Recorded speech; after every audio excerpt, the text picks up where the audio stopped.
around campus segment this week on Wednesday. Definitely. Started compiling stuff this morning, and I'm like, there's 5 games left in the college football. There's 5 weeks left in the college football regular season. Like, this is all happening pretty quickly here. It really is. It's funny because I thought the same thing as I walked in, because I actually kind of thought of Dale. Dale and I used to talk a lot about that walk in this parking lot from the car to the front door. Felt the first time like, ooh, it gave me one of those for the first time. Like yeah. The autumn wind is a raider. Yes. You know what I mean? Like, yeah. Blistering and boistering across the South Hills of Pittsburgh. Yeah, I still had, short sleeve shirt and shorts on. Like, it's pretty warm out. Like, we have a window open at home, but I'm like, ooh, it's right around the corner, though. When I walk out of here tonight, it might be a little chillier. It sure is. It sure is. It is that time. With it, all the good that comes with it, some of the negative, the weather and the darkness and those things as well, too. But what that obviously means a lot with football world, too, right? Means a ton in the football world. We're not quite at the halfway point, but we're pretty stinking close here of the NFL regular season. And, of course, we've got plenty to get into on what was a crazy eventful Sunday. Yes. And that was just at Mile High Stadium in Denver. 33 points by one team in the fourth quarter. We will go around the league and recap. 33 points by one team in the fourth quarter. Hands up if you've seen that before. Plenty that happened across the league, across the AFC North, all these different things on Sunday. But we start today, Matt, with it'll be a little bit of a different week this week. Since we're not, just doing our typical kind of hour downloading everything that happened in the Steelers game on Sunday. Sure. We're going to bump up. Like Wednesday on will be normal, but Monday, Tuesday is a little, free time. Little different. Like open period study hall almost, if you will, here. And with that, typically on Tuesdays, we do a thing called Tuesday Rewind, where it's just additional thoughts that you and I have when we have time to go back and watch the game. Friday, right, we're in here, late night Thursday, back Friday. We give... I hadn't watched the All-22 at that point. Right, and, that initial download of all of our thoughts on the game, but now we've had time to rewatch it, to rethink it, to dissect it. I've got two observations for you on each side of the ball. Okay. So for my kind of Monday rewind, 2 offensive thoughts, 2 defensive thoughts. I bet the offensive ones are good and the defensive ones might not be. Yeah, I would say one of the offensive ones is very good. The second is encouraging. Okay. You want to start there? You want to? Let's keep everyone start with some sunshine cheery, and rainbows here on this Monday afternoon. And let's start with I think one of the biggest takeaways of that game, if you're looking from a positivity or a glass half full standpoint, I thought Jaylen Warren played really well. That would be on my list, too. Breaking tackles, running hard. He's fast. He's twitchy. He's tough to bring down. He's very good in pass protection as well, too. Highly accomplished receiver. But he was phenomenal. I thought he was, going back and rewatching it, I thought Jaylen Warren was exceptional. I thought he played really well. So before we get too far into the sunshine and rainbow things, Bengals defense is really bad. So I think all of our listeners know that. We said that going in. Watching this game, I don't think all of a sudden, their defense is fine. No, it's bad. But they're also professionals, and Jaylen wasn't great because they stunk. You know what I mean? And I think that a lot of that's true for when the Steelers had the ball. Freiermuth, Rodgers, line, wherever we want to talk about.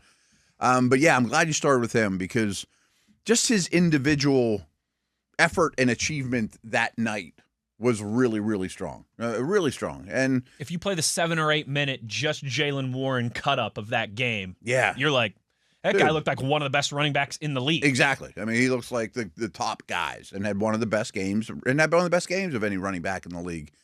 One of mine would be to kind of piggyback off that, which I also think is encouraging and a little overdue, but we've seen more and more of it really since the Anderson edition, 74 is eligible. The run game's also getting a lot more diverse. Okay. They're running a wider variety of plays with not just the outside zone run that we've been talking about at the beginning of the season. I think that was part of the problem early on, is it was predictable, and that's a hard run in itself because if anyone's wrong, you're wrong. It's everyone has to work in unison, and there's a lot of communication and a lot of continuity needed, and it takes a long time for it to get going. And once it does, it's beautiful, but in the meantime, partially by inserting Anderson, you're having more there a variety of runs, and I think Warren runs them all really, really well too. Yes, he does. Yeah. And he's a good receiving back. Yeah, he yeah. is, I think, a great pass protection back, especially compared to that's an area that it feels like is down across the board across the NFL. Protection. Running backs and pass protection. Yeah. He's got to be on the short list of the best doing that right now in the National Football League. So that was kind Real of quick, my I wanted to run something by you first because of your takeaway. Yeah. college background. I don't know that we've had this conversation, but like this rookie running back class. I think I know where you're going Okay, we with this. might have even talked to it way back in draft time. Maybe or like at the camp. combine when Right. you and Dale and Moats and I would do like crossover hours and stuff. And Caleb Johnson's a great example because the Steelers drafted one of these backs, but it was considered, and I didn't disagree at the time, a great running back class. There was a lot of them drafted, a lot drafted pretty high. You got guys with like third, second round grades in the fourth, fifth round because of the depth of it. Had some star power at the top with Genty. But really, almost all those guys, their scouting report coming out was big questions about protection. And weirdly, one of the only guys that really checked that box was Travion Henderson, and he's really struggled since he's gotten in the league in protection. So nobody's really excelled in protection. I haven't studied every one of them every snap, but this rookie class. And I'm wondering, with your college background, do you think that could be a trend? Because these coaches can't coach. Saban can't grind it into him, or he's going to transfer. And they're getting paid 1,000%. Okay. So this is going to keep coming. This is going for a lot of the reasons that you just mentioned. Plus, I think just across the board, college football teams are going more and more like. There was the spread era of the turn of the 21st century, right?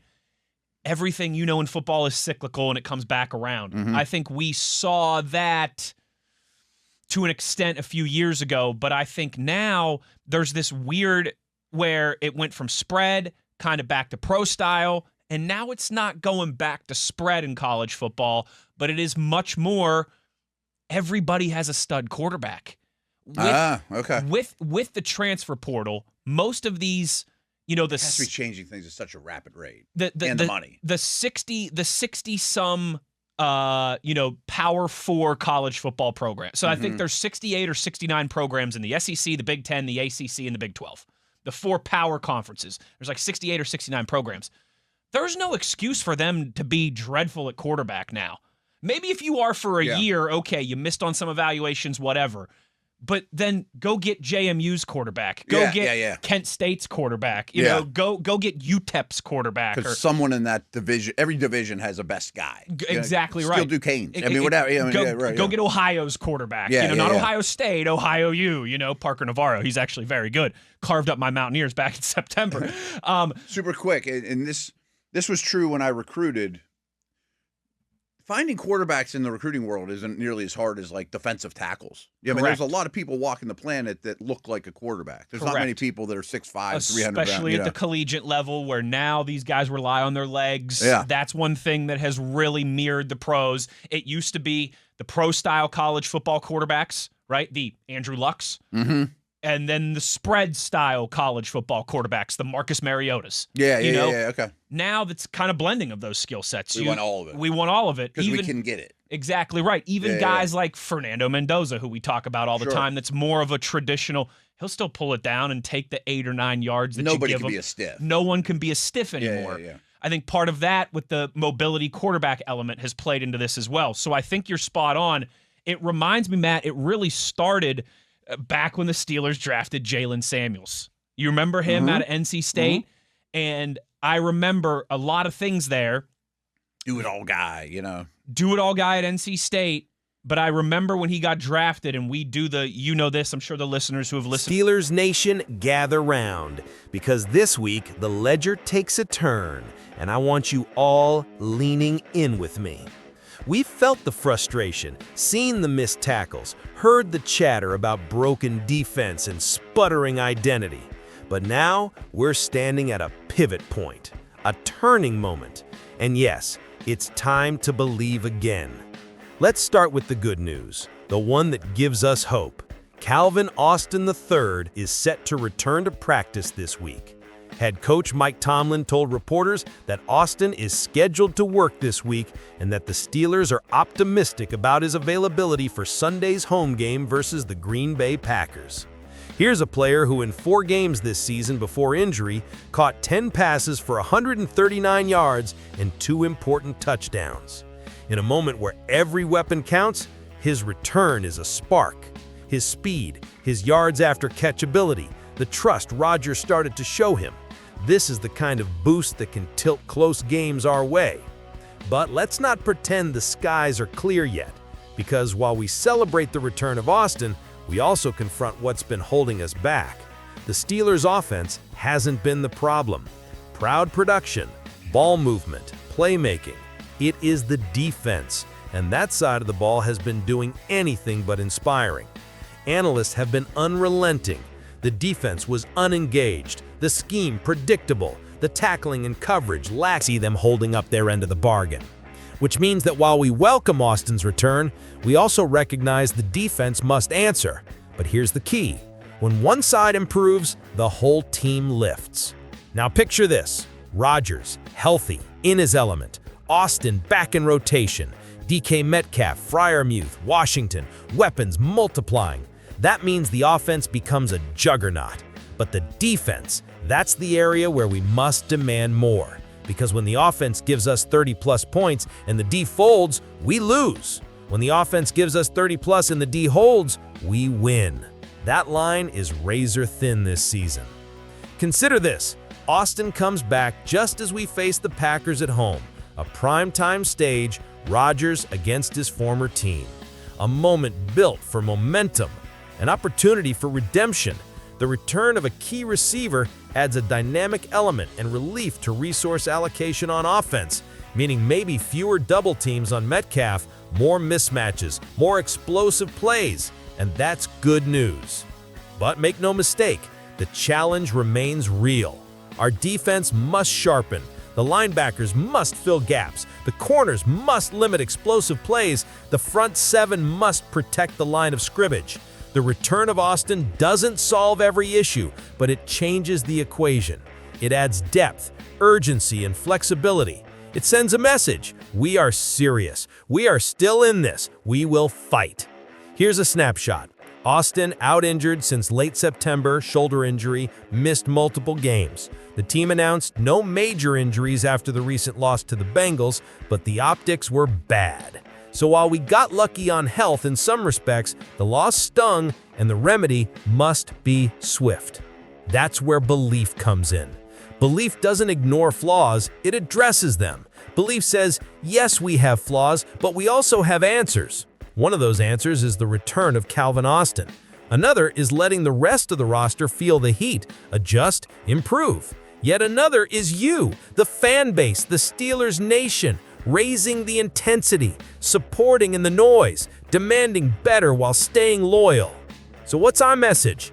The Steelers are positioned to reignite. Offense is capable. A key piece is returning. The defense knows what it must do. This week's game is a chance to show that we're not just talking about potential, we're showing it live. This is what champions do. Take advantage of the moment. They don't wait, they act, they spark. If the Steelers show up with their full complement of weapons, if the tempo rises, if the defense makes adjustments, this becomes more than a get-well story. It becomes a statement. It becomes momentum.